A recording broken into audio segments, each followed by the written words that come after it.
नूतन मकान के पाए में एक नारियल के गोले में गुड़ भरकर शमी पत्र रखकर उसको दबा दिया जाए तो उस घर में कभी संपदा की कमी नहीं होती और क्लेश नहीं हो सकता, चाहे कितनी भी अहंकारी बहू क्यों ना हो, चाहे कितना भी अभिमतता रखने वाली सास क्यों ना बहू, उस सास बहू में प्रेम ही रहेगा, क्लेश नहीं हो सकता। उसमें विवाद नहीं हो सकता। उस घर के अंदर जितने भाई रह रहे हो, जितने कुटुंबी रह रहे हो, परिवार रह रहा हो, उसमें क्लेश का कोई मतलब नहीं हो सकता। चलो याद करिए, पुराने समय में कितना प्रेम होता था भाइयों में, सत्य बोलना, बहनों में, भाइयों में, बुआओं में, इतना बड़ा परिवार और ऐसा प्रेम रहता था, कोई जमीन मांगे ना जायदाद मांगे, ना दुकान का हिस्सा मांगे, ना रकम मांगे, इतना प्रेम कहां से आता था। तो पुरानी बात याद करो, पहले के समय में ये सीमेंट के मकान बनते थे क्या? अरे बोलते जाओ, नहीं। क्या होता था? चूना मंगवाया जाता था, मिट्टी मंगवाई जाती थी, उसमें गुड़ मिलाया जाता था, बोलो मिलाते थे कि नहीं मिलाते थे? गुड़ मिलाया जाता था और उसमें थोड़ा सा उसको चिकना करने के लिए खोपरे का तेल डाला जाता था। अब वास्तु रीति में तो हमने ये सब चीज छोड़ दिया, हमने ये सब चीज समाप्त कर दिया कि ना तो हम उसमें गुड़ मिला रहे हैं, ना कोई वस्तु मिला रहे हैं, बस सीधे सीमेंट खरीद के लाए और लगा दिया गया।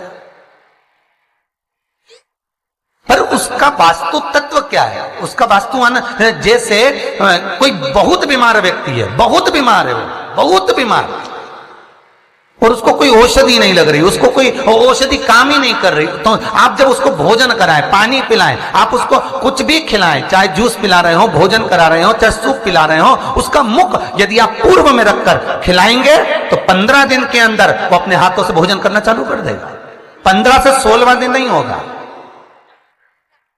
पर यदि आप उसको उत्तर का मुख रखकर, आप उसको पश्चिम का मुख रखकर बीमार व्यक्ति को अगर भोजन कराएंगे, दक्षिण का मुख रखकर भोजन कराएंगे, तो उसको औषधि लगने में बहुत समय लगता है महाराज। औषधि इसको 15 दिन बहुत हो गए, बहुत। जैसे दक्षिण की ओर मुख कर कर भोजन करने वाले व्यक्ति का उदर, पेट, वो कहते हैं ना रोग हो जाते, पेट के रोग बहुत सारे हैं महाराज, बहुत रोग है महाराज। पेट से जुड़ा हुआ कब्ज का भी रेबे, गैस का भी रेबे, और ना जाने कितने कितनी बीमारियां उसके अंतर्गत हो जाती हैं। तो ये सारे रोग कैसे होते हैं? दक्षिण में बैठकर अगर आप मुख कर भोजन कर रहे हो तो पेट से जुड़ा हुआ रोग कभी जिंदगी में समाप्त नहीं हो सकता। 50 गोली खा लो, 50 ऑपरेशन करा लो, 50 तरह के डॉक्टर को दिखाओ, मतलब यह पक्का है कि आप दक्षिण की ओर बैठकर, दक्षिण की ओर मुख कर कर आप भोजन ग्रहण कर रहे हो, तो आपको वो दुख तो ग्रहण करना ही पड़ेगा, वो दुख तो आपको झेलना ही पड़ेगा।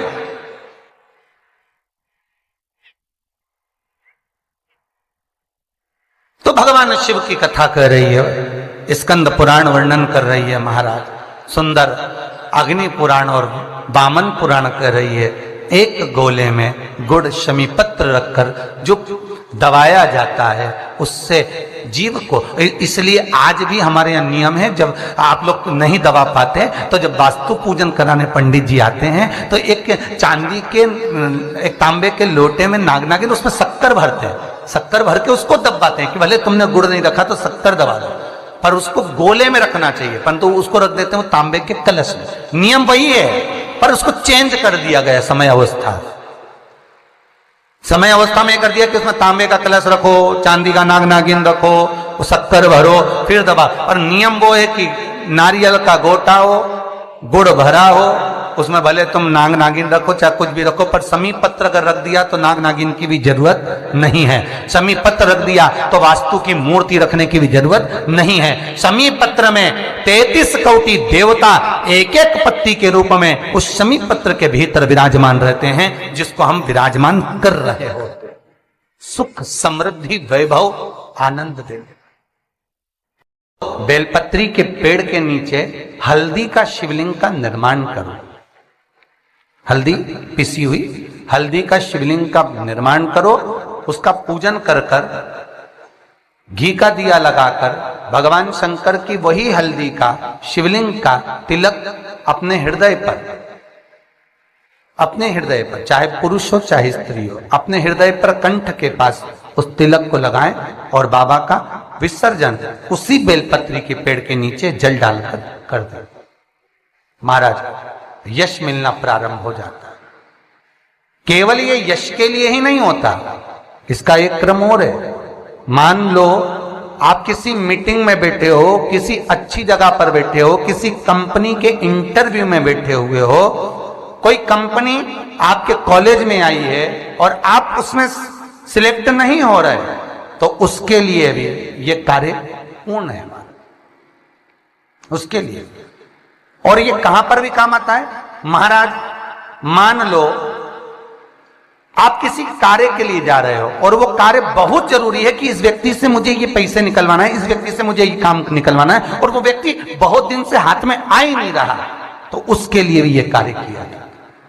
अर्थात कीर्ति शुद्ध हो, पवित्र हो और यश की प्राप्ति।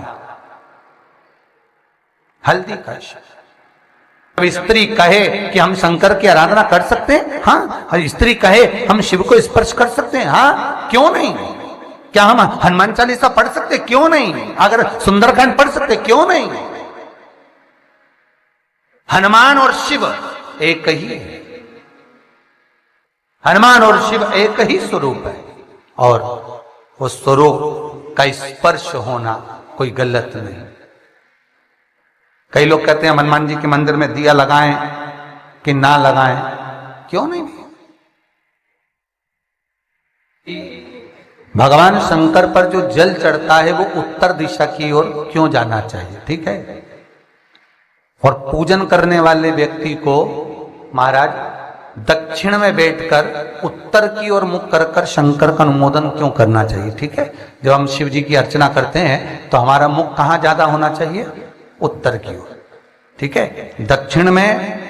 दक्षिण की ओर से हम बैठे, जहां भगवान का जल जा रहा है महाराज उस ओर देखते हुए, अर्थात उत्तर की ओर हमारा मुख होकर हम भगवान के शंकर की आराधना करें।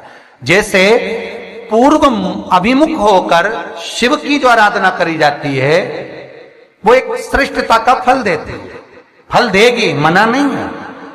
पश्चिम की ओर मुख कर कर जो शंकर की आराधना करी जाती है उसका फल मिलेगा, मना नहीं है। पर दक्षिण में बैठकर उत्तर की ओर मुख कर कर जब हम शंकर की आराधना करते हैं उसका जो फल होता है वो शीघ्र प्राप्त होता है। पर ज्यादातर लोग कैसे करते हैं, आप लोगों ने भी तो करा होगा, बोलो जरा जम के। कहां बैठते हो, महाराज जी उत्तर की ओर तो जलाधारी का मुख है, ऐसा एक सहज भाव। ये शिवलिंग है, ये जलाधारी, ये उत्तर की ओर है, तो तुम लोग कहां बैठोगे, ये यहां जा रही है तो ये शिवलिंग है तो तुम इसके सामने बैठोगे, कि जल यहां से जा रहा है तुम उसके सामने बैठो। पर बैठना कहां चाहिए, जहां शिवलिंग है यहां से जल बह रहा है तो यहां बैठो। फिर बाद में लोग कहते हैं महाराज जी हम तो शंकर जी की खूब पूजन करते, हमने तो खूब अनुष्ठान करा पर फल कम क्यों मिला। उसका कारण है पूर्व अभिमुख होकर करोगे मिलेगा, पर थोड़ा समय लगेगा। पश्चिम अभिमुख होकर करोगे मिलेगा, थोड़ा समय लगेगा।